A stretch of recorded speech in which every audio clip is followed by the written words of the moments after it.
अब मैं ये नहीं समझ पा रहा हूं कि जेडीयू और आरजेडी के प्रवक्ता किस तरह से इस बात को नकारेंगे। अभिषेक झा, मान लीजिए अभिषेक झा, इतनी उठापटक चल रही है आपके खेमे में, बीजेपी के खेमे में, आरजेडी के खेमे में, अभी भी आप यही कहेंगे ऐसा कुछ नहीं है अभिषेक झा?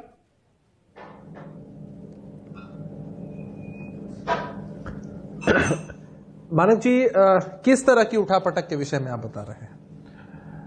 हर पार्टी, हर संगठन को अधिकार है अपने हिसाब से नेताओं को बुलाने का, बैठकें करने का। जिन मंत्रियों के नाम अभी सौरभ जी ले रहे हैं या अन्य चैनल्स पर भी दिखाया जा रहा है कि सभी मंत्री सीएम हाउस में उपस्थित हैं। अमूमन आप देखेंगे कि सीएम राय विमर्श के लिए, सरकारी काम के लिए, पार्टी की चीजों को लेकर के हमारे पूर्व राष्ट्रीय अध्यक्ष उनके साथ बैठक करते हैं। चीजें चलती रहती हैं हमेशा। और अगर भारतीय जनता पार्टी के खेमे में कुछ हो रहा है तो उसकी जवाबदेही तो हमारी नहीं बनती है। अच्छा, ठीक है। राष्ट्रीय जनता दल की कोई बात होगी तो वो लोग बताएंगे। ओके। किसी पार्टी के विधायकों को बुलाया जाता है मिलने के लिए मानक जी, तो उसमें आपत्ति और दिक्कत कहां है? ठीक है, एनालिसिस कर सकते हैं भाई। हाँ। सौरभ जी वहां वरिष्ठ पत्रकार है, एनालिसिस कर रहे हैं। हाँ।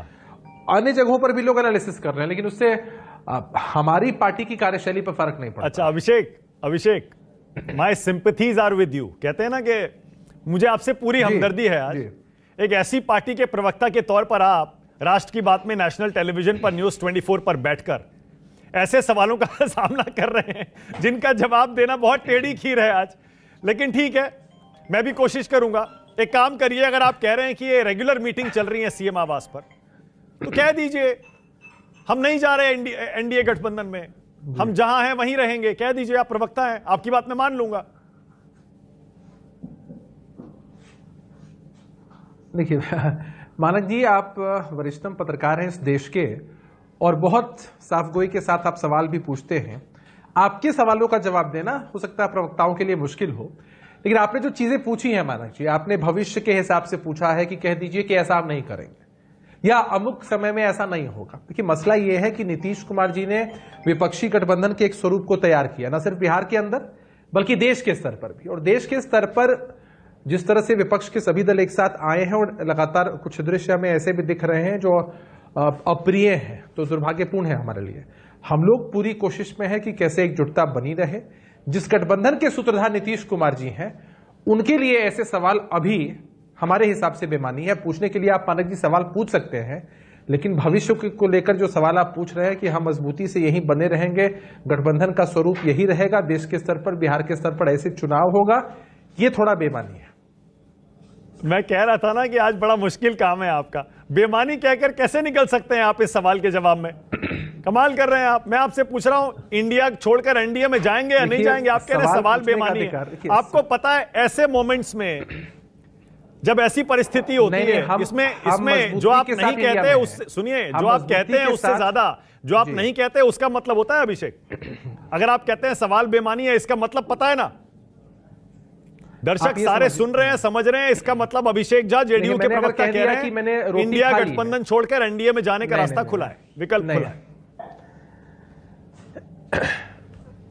नहीं, ऐसा नहीं होता है। इस गठबंधन के निर्माण में ही नीतीश कुमार जी की भूमिका है और बड़ी मजबूती के साथ हम लोग इस गठबंधन में हैं और हम चाहते हैं कि गठबंधन में सभी चीजें समन्वय के साथ जल्द से जल्द हो जाए।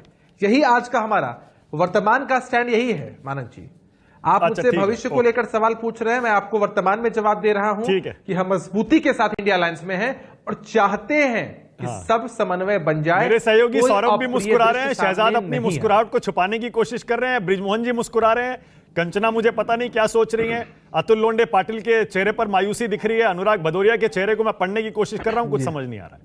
लेकिन सौरभ मुस्कुरा रहे हैं, मैं समझ रहा हूं क्यों। क्योंकि जेडीयू के प्रवक्ता आमतौर पर जो खुलकर बोलते थे, आज देखिए कुछ भी कहने से बच रहे हैं। लेकिन कल नीतीश कुमार ने परिवारवाद पर जो हमला किया, वो किस पर हमला किया? आरजेडी पर किया ना अभिषेक?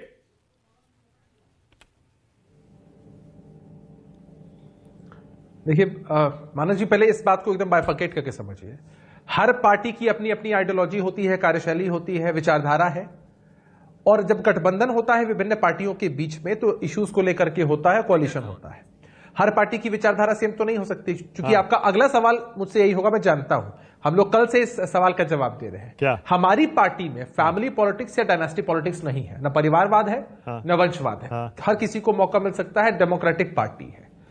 अब नीतीश कुमार जी ने अपनी कार्यशैली के विषय में बताया। देखिए, हम अगर अपने विषय में कोई फैक्ट बताते हैं जो हो सकता है किसी को तारीफ लग रही हो और इसको लोग इस दृष्टिकोण से देखें कि हम दूसरे की शिकायत कर रहे हैं, तो हम ऐसा नहीं मानते हैं। देखिए, विभिन्न पार्टियों में परिवारवाद भी है, वंशवाद भी है, ये उनका विषय है, उनका मसला है। वो लोग कैसे इसको एक्सप्लेन करते हैं, अपनी बातों को रखते हैं। बहुत बढ़िया। हमने ये कहा है बहुत बढ़िया कि हमारी पार्टी में नहीं। एक सेकंड और नीतीश कुमार जी ने गजब अपने परिवार परस्ती को है नहीं यार बढ़ाया। अभिषेक, माफ करिएगा, मैं ऐसी कैजुअल लैंग्वेज का इस्तेमाल कर रहा हूं। गजब मौका परस्ती है। हमारी पार्टी में परिवारवाद नहीं है, लेकिन हम परिवारवादी पार्टियों से गठबंधन कर सकते हैं। हमारे ऊपर कोई दाग नहीं आएगा। फिर भी कमाल है, बहुत ही सुविधाजनक है। वही बात कह दी। मुझे मालूम था मानक जी कि आप यही सवाल पूछेंगे। मानक जी, मुझे मालूम था कि आप यही सवाल पूछे। मैंने तो पहले ही आपको बता दिया कि हम गठबंधन आइडियोलॉजीज के बेसिस पर नहीं करते, हम इश्यूज के बेसिस पर करते हैं। और हर पार्टी की विचारधारा अगर एक ही हो जाए तो फिर आरजेडी, जेडीयू, कांग्रेस, बीजेपी में फर्क क्या रह जाएगा? अरे तभी तो मैं कह रहा हूं, कर्पूरी ठाकुर को भारत रत्न दे दिया बीजेपी ने, मोदी सरकार ने। साथ या है, तो अब तो आपकी दूरी और कम हो गई ना। स्वागत कर दिया नीतीश कुमार ने, हमने बधाई दी है, शुभकामनाएं दी है।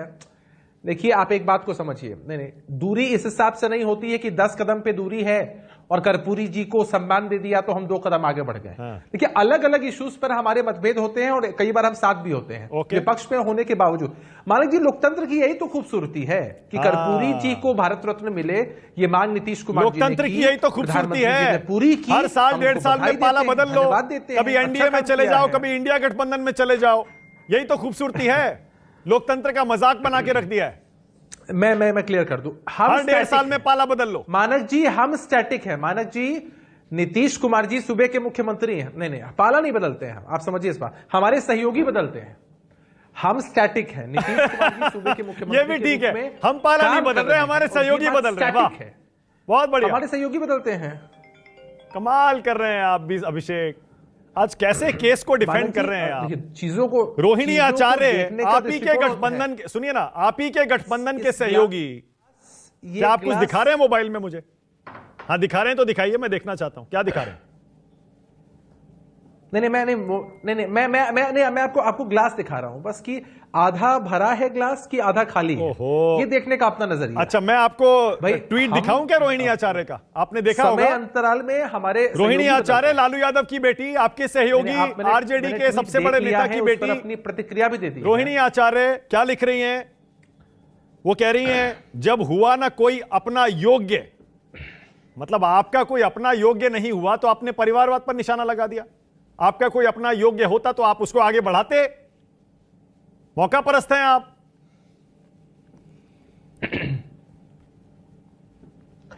देखिए, मैं एक्सप्लेन कर दूं। पहली बात तो ये, जहां तक मेरी जानकारी, मैंने इस पर प्रतिक्रिया तो दे दी है पहले ही। रोहिणी जी ने इस ट्वीट को डिलीट कर दिया है। क्यों डिलीट किया मुझे नहीं पता। अब एक बात को आप समझिए कि रोहिणी जी लालू प्रसाद यादव जी की सुपुत्री हैं, पार्टी में नहीं है। अच्छा। पार्टी के किसी आधिकारिक पद पर नहीं है। ओके। राष्ट्रीय जनता दल ने पहले ही बता दिया है कि उनकी पार्टी की तरफ से आधिकारिक स्टैंड लालू जी या तेजस्वी जी रखेंगे। अच्छा, ठीक है, ओके। अब किस संदर्भ में वो कह रही, बेहतर वो बता सकती है। राष्ट्रीय जनता दल के यहाँ साथी और वो ये भी कह रही हैं, वो बता सकते हैं समाजवादी पुरोधा होने का करता वही दावा है, वो हवाओं की तरह बदलती जिनकी विचारधारा है। मतलब आरजेडी को लगता है, भनक लग गई है कि आप जाने वाले हैं एनडीए में।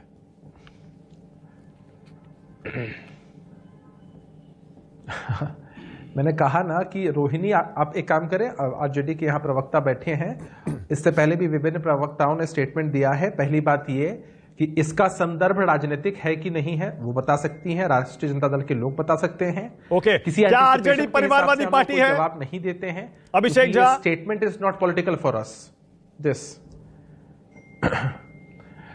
देखिए मानक जी, आप सवाल को घुमा फिरा कर भी पूछेंगे, मेरा जवाब वही रहेगा। एक परिवार के लोग, एक वंश के लोग अगर किसी पॉलिटिकल पार्टी में हैं, ये डिफरेंट पॉलिटिकल पार्टीज का इश्यूज है। आप मुझसे पूछिए ना मेरी पार्टी के विषय में। मैंने क्या पूछा? अरे परिवारवाद को मुद्दा वही बना सकता है साथ बताऊंगा, जो दूसरों को परिवारवादी समझे और खुद को परिवारवादी ना समझे। क्या आरजेडी परिवारवादी पार्टी है या नहीं?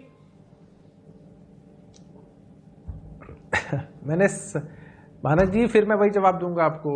हमने अपनी पार्टी के विषय में बता दिया कि हमारी पार्टी परिवारवादी या वंशवादी नहीं है। अच्छा ठीक है। जिन पार्टियों में परिवार के लोग होते हैं, वंश के लोग होते हैं, क्या बीजेपी सांप्रदायिक है? उसका एक्सप्लेनेशन वो देते हैं। बीजेपी सांप्रदायिक है, वो बताते हैं।